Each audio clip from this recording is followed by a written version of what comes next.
ni kwa nini mimi niliamua kwenda kutembelea marafiki zangu.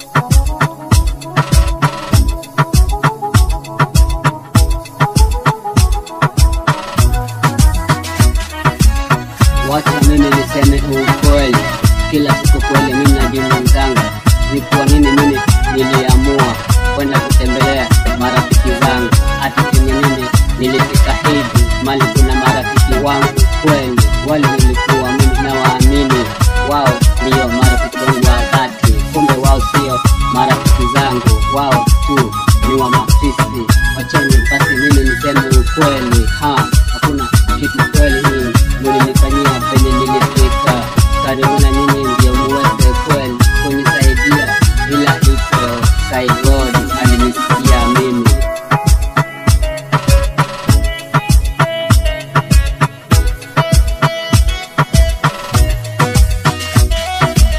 Penye kweli mimi nilifika mali kuna marafiki wangu kweli, wale nilikuwa na watambua ndio wangu wa dhati. Penye mimi tu nilifika hivi ndio niweze kuwaomba msaada ndio wanisaidie, kumbe wao ni wanafiki. Hata saa zile niko karibu na wao wanajifanya ndio marafiki, na saa hizo tu nikitoka karibu na wao wanaanzia kunisema sema, mpaka hadi wao wananisema chini, kwa sababu ati wao na wanahisi wao sio marafiki wangu kweli wa dhati. Unaweza kuwa na rafiki mmoja na yeye ndio akuwe rafiki yako, unaweza kuwa pia na wengi na ikuwe wao sio marafiki.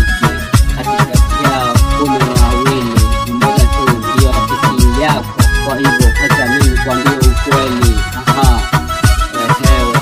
mimi hiyo siku nilishangaa marafiki wangu kweli venye wao walinitenga, wakaanza kunisema chini mimi, na hapo mimi nikajuta sana. Hapana, wao ndio marafiki.